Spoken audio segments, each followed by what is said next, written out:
علامہ ابن جوزی اپنی کتاب میں لکھتے ہیں، ابن نجی نے ایک بااعتماد دوست کا واقعہ بیان کیا ہے کہ ایک رات میں نے خواب میں دیکھا میرے گھر کے قریب جو قبرستان ہے اس قبرستان کے مردے اپنی اپنی قبروں سے نکلے ہیں اور ایک جگہ اکٹھے ہو رہے ہیں، حتیٰ کہ تمام اہل قبور ایک جگہ اکٹھے ہو رہے ہیں۔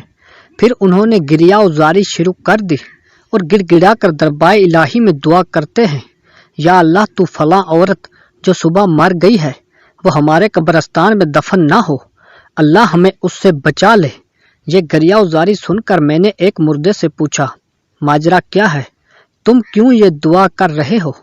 اس نے بتایا، جو عورت آج مری ہے جہنمی ہے، اگر یہ ہمارے قبرستان میں دفن کر دی گئی تو ہمیں اس کا عذاب دیکھنے میں تکلیف ہوگی، اس لیے ہم گریہ وزاری کر رہے ہیں اور گڑ گڑا کر دعائیں مانگ رہے ہیں۔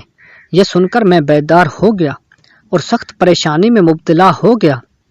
صبح ہوئی، قبرستان کی طرف نکلا اور دیکھا کہ گورگن قبر کھود چکے ہیں۔ میں نے ان سے پوچھا، یہ کس کے لیے بنائی گئی ہے؟ انہوں نے بتایا، ایک مالدار تاجر کی بیوی فوت ہو گئی ہے، یہ قبر اس کے لیے کھدوائی گئی ہے۔ میں نے ان کو رات والا منظر بتا دیا۔ گورگن نے واقعہ سن کر قبر بند کر دی۔ اب میں انتظار کرنے لگا کہ کیا ہوتا ہے۔ تھوڑی دیر گزری تو چند آدمی آئے اور گورگنوں سے پوچھا، قبر تیار ہے؟ انہوں نے جواباً کہا، یہاں قبر نہیں بن سکتی کیونکہ نیچے کیچڑ ہے۔ وہ آدمی یہ سن کر دوسرے ڈیرے پر چلے گئے، چونکہ وہاں بھی خواب والی بات پہنچ چکی تھی، اس لیے انہوں نے بھی قبر کھودنے سے انکار کر دیا۔ پھر وہاں سے وہ آدمی کسی دوسرے قبرستان گئے اور وہاں قبر بنوائی۔ پھر وہ بیان کرتے ہیں کہ میں جنازے کی آمد کا انتظار کرنے لگا، پھر اچانک شور اٹھا کہ جنازہ آ رہا ہے۔ میں بھی جنازے کے ساتھ ہو گیا۔ جنازے کے ساتھ ایک جم غفیر تھا۔ میں نے جنازے کے پیچھے ایک خوب روح نوجوان کو دیکھا۔ میرے پوچھنے پر مجھے بتایا کہ اس عورت کا بیٹا ہوں۔ اس سے اور اس کے باپ سے تعزیت کی جا رہی تھی۔ جب میت کو دفن کر دیا گیا تو میں ان دونوں کے قریب گیا اور کہا، میں نے رات ایک خواب دیکھا ہے، اگر اجازت ہو تو بیان کر دوں۔ یہ سن کر باپ نے یعنی مرنے والے کے خاوند نے کہا، مجھے خواب سننے کی ضرورت نہیں، لیکن لڑکے نے کہا، مجھے سنائیے۔ میں اسے اکیلے میں لے گیا اور خواب بیان کر دیا۔ پھر اس سے کہا، تجھے چاہے کہ تو اس بات کی تفتیش کرے اور وجہ معلوم کرے کہ کیوں قبر والوں نے گڑ گڑا کر دعا کی ہے۔ اس نوجوان نے کہا، اور تو مجھے کچھ معلوم نہیں، مگر اتنا جانتا ہوں کہ میری ماں شراب نوشی کرتی تھی اور گانے سنتی تھی، نیز دیگر عورتوں پر بہتان لگایا کرتی تھی، مگر یہ افعال اتنے سنگین نہیں کہ یہاں تک بات پہنچ جائے کہ مردے بھی یہ دعائیں کریں کہ یہ ہم میں دفن نہ ہو۔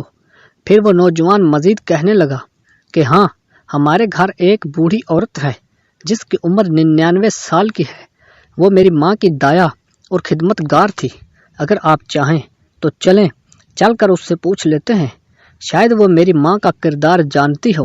پھر ہم دونوں اس نوجوان کے گھر گئے۔ اس نوجوان نے مجھے ایک بالا خاتون سے ملوایا۔ اس نوجوان نے بڑھیا کو میری طرف متوجہ کیا۔ میں نے خواب بیان کر کے پوچھا، اماں، کیا تیرے پاس کچھ معلومات ہیں؟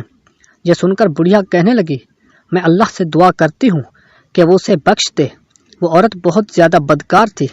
اس پر نوجوان نے بڑھیا سے پوچھا، کیا میری ماں شراب نوشی، گانا سننے اور عورتوں پر بہتان لگانے کے سوا اور بھی کسی گناہ میں مبتلا تھی؟ بڑھیا نے کہا، بیٹا، اگر تو برا نہ مانے تو میں تجھ کو بتا دیتی ہوں، کیونکہ اس آدمی نے جو خواب بیان کیا ہے یہ تیری ماں کے گناہوں کے سامنے معمولی ہے۔ یہ سن کر نوجوان نے کہا، میں چاہتا ہوں کہ تو ہمیں بتائے تاکہ ہم ایسے کردار سے بچ جائیں اور عبرت حاصل کریں۔ یہ سن کر بڑھیا رونے لگی اور کہنے لگی، خدا تعالیٰ جانتا ہے کہ میں کئی سال سے توبہ کر چکی ہوں اور مجھے امید تھی کہ تیری ماں بھی توبہ کر لے گی، مگر اس نے توبہ نہ کی۔ اب تمہیں 3 کارنامے تیری ماں کے سناتی ہوں۔ تو اس بڑھیا نے اس عورت کے لڑکے کو مخاطب کر کے کہا، تیری ماں بہت بڑی بدکار تھی۔ ہر دن 2 نوجوان اس کے گھر آتے تھے جس سے وہ اپنی خواہش پوری کرتی تھی، اور تیرا باپ بازار میں کام کرتا تھا۔ پھر تو جب جوانی کو پہنچا تو نہایت حسین و جمیل ہو چکا تھا۔ میں دیکھا کرتی تھی کہ تیری ماں تیری طرف شہوت کی نظر سے دیکھا کرتی تھی، حتیٰ کہ ایک دن تیری ماں نے مجھے کہہ دیا کہ میں اپنے بیٹے پر فرفتہ ہو گئی ہوں، لہٰذا کسی طریقے سے اس کو میری طرف راغب کر۔ میں نے یہ بات سن کر تیری ماں سے کہا، بیٹی یہاں تک کیوں جاتی ہے؟ تیرے لیے اور بہت سارے نوجوان ہیں جن سے تو اپنی خواہش پوری کر سکتی ہے، لہٰذا بیٹی تو اللہ تعالیٰ سے ڈر اور اس ارادے سے باز آ جا۔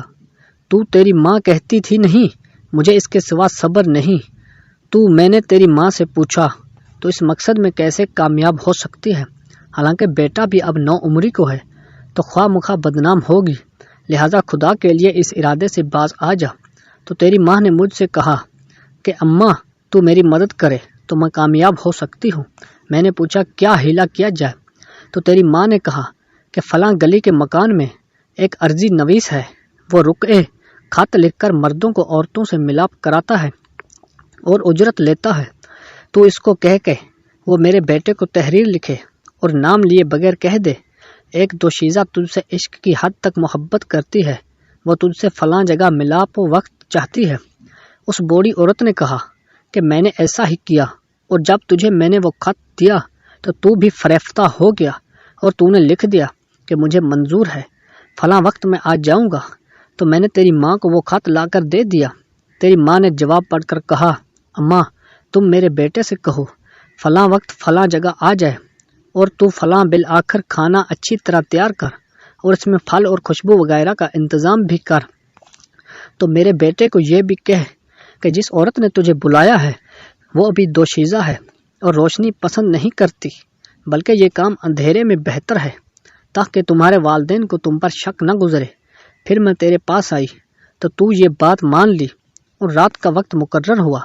میں نے تیرا جواب تیری ماں کو پہنچایا تو اس نے بہترین کپڑے اور عمدہ خوشبو لگائی اور وہ اس بالا خانے میں پہنچ گئی، اور پھر تو بھی پہنچ گیا، پھر تو وہی سو گیا، تو میں نے صبح کے وقت آ کر تجھے جگایا۔ پھر چند دنوں کے بعد تیری ماں نے مجھے کہا کہ اماں میں اپنے بیٹے سے حاملہ ہو گئی ہوں، اب میں کیا کروں؟ تو میں نے کہا مجھے تو کچھ سمجھ نہیں آ رہی کہ تو کیا کرے، لیکن تیری ماں کسی ہیلے بہانے سے تجھ سے اپنی خواہش پوری کرتی رہی۔ حالانکہ ولادت کا وقت قریب آ گیا تو تیری ماں نے تیرے باپ سے کہا کہ میں بیمار ہوں، میں چاہتی ہوں کہ کچھ دن اپنی ماں کے پاس رہ آؤں، تو تیرے باپ نے اجازت دے دی۔ پھر میں اور تیری ماں تیری نانی کے گھر چلے گئے، وہاں ہم نے ایک کمرے میں رہائش رکھ لی، اور جب ولادت کا وقت آیا تو میں ایک دایا کو بلا کر لائی، تو تیری ماں کے ہاں ایک بچہ پیدا ہوا جسے تیری ماں نے مار دیا، اور پھر ہم نے وہ بچہ دفن کر دیا۔ ابھی کچھ دن ہی گزرے تھے کہ تیری ماں مجھ سے کہا کہ اب پھر میں اپنے بیٹے سے خواہش پوری کرنا چاہتی ہوں۔ تو میں نے کہا بیٹی جو کچھ ہو چکا تیرے لیے کافی نہیں؟ تو تیری ماں نے کہا مجھے صبر نہیں ہے، اور پھر اسی طرح یہ سلسلہ شروع ہو گیا۔ پھر جب وہ بڑھیا دوسرا واقعہ سنانے لگی تو اس عورت کے بیٹے نے یہ کہہ کر بات ختم کر دی، اماں بس کر، اتنا ہی کافی ہے، اللہ تعالیٰ میری ماں پر لعنت کرے اور ساتھ تجھ پر بھی لعنت کرے۔ یہ کہہ کر وہ اٹھ کھڑا ہوا اور میں بھی اس کے ساتھ اٹھ کر آ گیا۔ کاش کہ وہ بڑھیا دوسرے 2 واقعات بھی سنا دیتی۔ اللہ اکبر، اللہ معاف کرے۔ پیارے دوستو، اس واقعے سے ہمیں عبرت حاصل کرنی چاہیے اور اپنی نظروں کا خیال کرنا چاہیے۔ اللہ حافظ۔